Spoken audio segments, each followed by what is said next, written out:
सकाळी 7:30ला येतो बोलला, आला का वर नाही तू? अरे सकाळी ते न्यू एअरबीएनबी चेंज केलं ना, बस स्टॉप माहिती नव्हतं मला. तर मी ते 8 नंबरची बस पकडायची होती नवीन घराच्या तिथनं. तर ते बस स्टॉप आहे ना, समोरासमोर दोन्ही होते.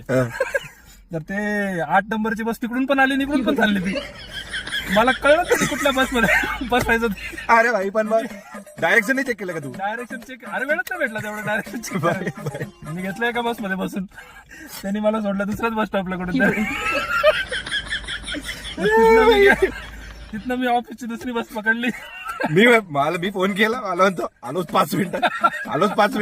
म्हटलं भाई एवढा वेळ तर लागत नाही, इथे घराजवळच आहे. भाई बस मध्ये दुसऱ्याच बसून गेलो, काही खरं नाही भाई. बनवून दोन्ही तिकडून पण 8 नंबर आले, तिकडून पण 8 गेली. तर माझी जमली झाली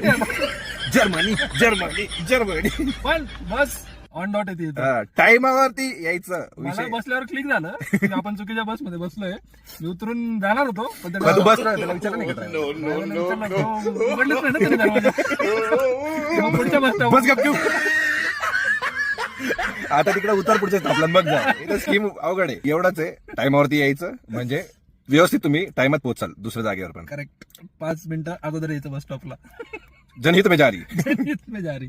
चला.